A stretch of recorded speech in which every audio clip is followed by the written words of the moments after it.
Bagaimana rasanya dipermalukan oleh 30 bajingan sehari? Gadis-gadis itu dibawa ke tempat yang disebut hiburan militer. Chief Officer Nakamura mengumumkan kepada mereka, mulai hari ini, tubuh mereka tidak akan lagi menjadi milik mereka sendiri. Pertama dibawa ke kamar, mayat diperiksa tanpa rasa hormat. Mereka diikat ke kursi. Tidak peduli seberapa keras berjuang, itu tidak berguna. Setelah tes brutal berakhir, mereka dipaksa menanggalkan pakaian mereka. Tentara Jepang menyemprot mereka dengan disinfektan seperti ternak, membuat mereka batuk tanpa henti. Kemudian, setiap orang ditugaskan ke sebuah ruangan. Mulai hari ini, nama mereka adalah nomor kamar. Hanya ada satu tempat tidur di kamar, dan satu set pakaian yang mudah dilepas. Di luar sudah ada sejumlah besar tentara Jepang yang duduk. Mereka selalu siap untuk berperang kapan saja. Pemimpin peleton tiba di kamar gadis Korea, Yeon-hee. Dia ingin bermain biola untuk menjaga keperawanannya. Tapi pemimpin peleton tidak datang untuk musik. Dia menghancurkan kawanan itu. Kemudian melangkah maju dan menamparnya dengan tamparan. Kemudian, di dalam ruangan, teriakan menyedihkan Yeon-hee terdengar. Jeritan menyedihkan gadis-gadis itu bergema di seluruh ruangan, membuat pasukan Jepang di luar semakin heboh. Setelah seharian dipermalukan, perempuan tidak bisa berdiri tegak. Bahkan ada orang yang dipukuli dengan bengkak di wajah dan hidung. Setiap hari, bersama dengan dering kacamata. Saat itulah mereka mulai bekerja. Kemudian orang Jepang berbaris untuk memasuki ruangan. Gadis Cina dandan tidak tahan dengan penghinaan, menggigit dan melukai seorang tentara Jepang. Kemudian dia dipaksa untuk datang di depan Nakamura, menghadap pisau tajam Nakamura. Dandan tidak takut, bahkan meludahi wajahnya, karena berasal dari Nanjing. Dia tahu perilaku bajingan ini. Menghadapi siksaan Nakamura, dia masih tidak punya niat untuk menyerah. Karena adik Yeon-hee terlalu muda, tidak tahan dengan penindasan dan penghinaan di sini, ada masalah mental. Menangis sebentar, lalu tertawa lagi. Kacamata menyeretnya keluar dari ruangan dengan kasar. Setelah mengetahui situasinya, Nakamura, jangan biarkan adik berobat. Tetapi juga ingin membawanya ke tim 731 untuk bereksperimen pada orang hidup. Setelah mendengar kacamata, tidak ada belas kasihan. Tetapi juga kesal, kehilangan seorang pekerja. Berapa banyak uang yang akan hilang hari ini? Mereka bahkan tidak punya waktu untuk membawa saudara perempuan mereka pergi. Keesokan paginya, adiknya gantung diri. Kacamata terasa sangat sial, meludah di depan tubuh. Saudari itu dianggap telah dibebaskan. Sisanya masih harus terus menderita. 3 wanita Jepang berpengalaman menunjuk 5 jari pada pendatang baru. Yeon-hee yang baru saja kehilangan saudara perempuannya sangat tidak puas. Kedua belah pihak bertengkar. Pada saat ini, gadis Jepang Miyako angkat bicara. Di sini apakah Jepang, Korea atau Cina? Sama sekali tidak ada perbedaan. Karena setiap orang hidup di dalam tubuh. Tidak ada yang lebih mulia dari siapapun. Saat meringkas di akhir bulan, kacamata terus-menerus mengajari mereka. Makan dan tidur sama. Mengapa kalian memiliki lebih sedikit tamu daripada yang lain? Apakah ini tidak mempengaruhi hidup saya? Sekelompok gadis mandi di sungai. Mendengar gadis-gadis Jepang memuji kulit putih mulus Miyako. Pasti disukai oleh orang Jepang. Yeon-hee terus-menerus menggosok tubuhnya. Semoga bisa bikin kulit agak kasar. Dandan menasihatinya, tidak ada gunanya melakukannya. Yeon-hee ingat adiknya yang hilang. Membanting ember air di atas batu. Aku masih sangat marah, aku ingin mengupas semuanya. Tapi aku tidak bisa melakukannya. Kembali ke kamarnya, dia merias wajah sebentar. Lalu memotong pergelangan tangannya sendiri. Untungnya, Yongsi datang tepat waktu. Pembalut luka sederhana. Kemudian membawanya ke rumah sakit. Karena itu, Miyako memiliki sedikit rasa hormat padanya. Dandan menyarankan Yeon-hee untuk terus hidup. Dia sudah mati, ini belum berakhir. Kita harus terus hidup. Tunggu sampai perang berakhir. Lihat dengan mata kepala sendiri bajingan yang mempermalukan kita semua jatuh. Yong-hee datang ke kamar Yeon-hee lagi.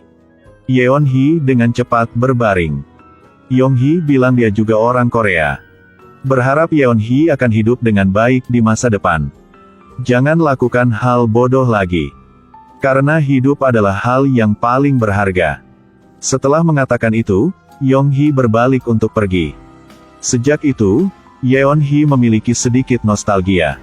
Hal yang membuatnya paling bahagia adalah melihat Yong-hee datang. Yong-hee membawa pot tanaman setiap saat. Hubungan keduanya juga semakin baik. Mereka tidak hanya harus bekerja di rumah bordil. Terkadang diseret ke garis depan. Sebagai hadiah hiburan bagi prajurit garis depan. Setelah menerima persetujuan dari kacamata, Miyako dan dua gadis Jepang pergi ke pasar. Tapi Dandan dan Yeon-hee karena tidak menurut. Malam hari harus bekerja lembur. Miyako membawa anggur untuk menemukan dua orang. Tiga orang berbeda kebangsaan duduk bersama. Miyako adalah seorang geisha terkenal. Karena teman yang buruk, dia dijual ke distrik lampu merah. Kemudian ditipu di sini lagi. Dandan awalnya adalah seorang guru di Nanjing. Melihat orang Jepang membakar rumah mereka dan merampok mereka, dia memimpin para siswa untuk bersembunyi di ruang bawah tanah. Ketika pergi keluar untuk mencari makanan untuk siswa, sayangnya tertangkap oleh Jepang. Kemudian dibawa ke sini. Saya tidak tahu bagaimana siswa sekarang. Yeon-hee kehilangan orang tuanya di usia muda. Kemudian diadopsi oleh ayahnya. Ayahnya mengajarinya bermain biola. Tapi sayangnya ayah saya dibawa pergi oleh Jepang. Dia kemudian ditangkap. Mimpinya sebelumnya adalah menjadi pemain biola. Sekarang sepertinya harapan itu hilang. Sangat cepat, satu berita buruk telah tiba. Yong-hee harus pergi ke garis depan untuk bertarung. Dia memberi Yeon-hee jepit rambut borej. Itu juga dianggap sebagai cinta dua orang. Kemudian mereka mengambil satu langkah terakhir. Yong-hee di garis depan punya waktu untuk menulis surat. Yeon-hee menunggu surat itu setiap hari. Tidak lama kemudian, Yeon-hee hamil. Meski harus menghibur lebih dari 30 orang setiap hari. Tapi Yeon-hee masih yakin bayi itu adalah Yong-hee. Dokter memeriksa, mendeteksi. Akan sangat berbahaya untuk terus bekerja. Dia menyarankan, kacamata tidak mengatur pekerjaan untuknya lagi. Kacamata tidak peduli tentang itu. Dia hanya peduli berapa banyak uang yang bisa dia hasilkan setiap hari. Pada akhirnya, masih Miyako yang datang mencari kacamata. Dia memberikan semua tabungannya kepadanya. Hanya mendapatkan persetujuan dari kacamata. Dari sana, kamar 8 mulai beristirahat untuk kehamilan. Dandan dan Miyako sangat prihatin dengan Yeon-hee. Tidak hanya memetik buah beri liar untuk dimakannya, tetapi juga mengambil inisiatif untuk mendapatkan makanan tambahan untuknya. Beberapa bulan kemudian, bayi itu lahir. Mereka berfoto bersama. Tidak lama kemudian, kabar buruk lainnya datang. Yong-hee di garis depan meninggal. Sebelum meninggal, dia masih merindukan Yeon-hee. Tinggalkan saja satu fotonya. Tangisan bayi membuat kacamata terasa sangat tidak nyaman. Sementara Yeon-hee tidak ada di sana. Kacamata diam-diam memeluk bayi itu. Akan membuangnya di desa terdekat. Yeon-hee kembali tapi bayinya tidak bisa ditemukan. Dia berlari ke kantor, berlutut memohon kacamata. Berharap dia mengembalikan bayi itu kepada. Karena itu satu-satunya hal yang membuatnya tetap hidup. Meskipun tangisan bayi bergema di dalam ruangan, Nakamura dan kacamatanya masih menolak untuk mengakuinya. Ketika mereka menggunakan kekerasan terhadap Yeon-hee, Miyako mendengar suara itu, berlari. Dia menggendong bayi itu. Karena semua orang Jepang, Nakamura dan kacamata tidak berani melakukan apapun padanya.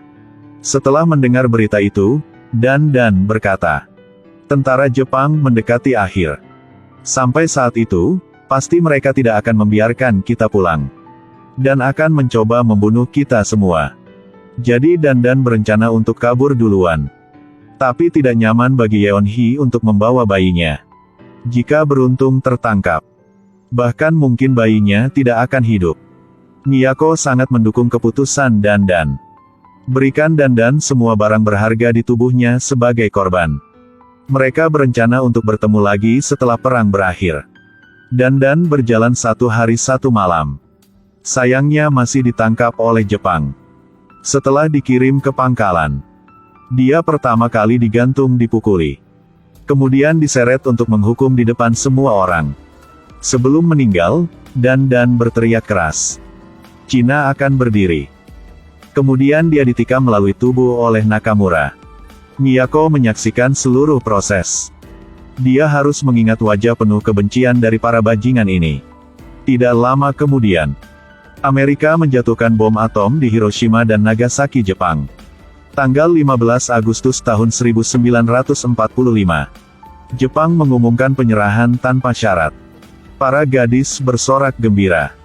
Miyako dan Yeonhee sedang memikirkan masa depan yang baik. Pada saat ini, Nakamura menerima perintah tidak mengungkapkan informasi apapun tentang tempat ini. Kemudian gadis-gadis Cina dan Korea Utara dibawa keluar. Dandan mengatakan itu tidak salah. Tunggu sampai Miyako menyadari ada yang tidak beres. Berlari ke tempat berkumpul melihat mayat-mayat berserakan di tanah. Yeonhee juga hanya memiliki nafas terakhir yang tersisa. Dia berharap Miyako bisa merawat bayinya dengan baik. Baru saja melepas jepit rambut dari kepala. Tidak ada lagi nafas. Dalam sekejap mata, beberapa dekade telah berlalu. Seorang wanita tua memegang gambar menceritakan segalanya. Dia adalah Miyako tahun itu. Gadis di sebelahnya adalah anak di foto. Juga putri Yeonhee tahun itu. Miyako mengeluarkan jepit rambut dari sakunya. Ini adalah satu-satunya peninggalan yang ditinggalkan oleh orang tua. Keduanya saling berpelukan dan menangis. Akhirnya, Miyako berlutut di depan patung pelacur. Meskipun agak terlambat untuk mengatakannya sekarang. Tapi menggantikan negaraku. Aku minta maaf semuanya, aku minta maaf. Mohon maafkan kami.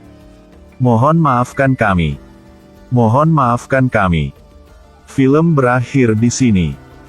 Tidak melupakan penghinaan nasional. Ingat sejarah. Negara yang perkasa. Maju ke depan. Hai, saya Hiu. Ingin melihat lebih banyak film hebat? Klik ikuti saya.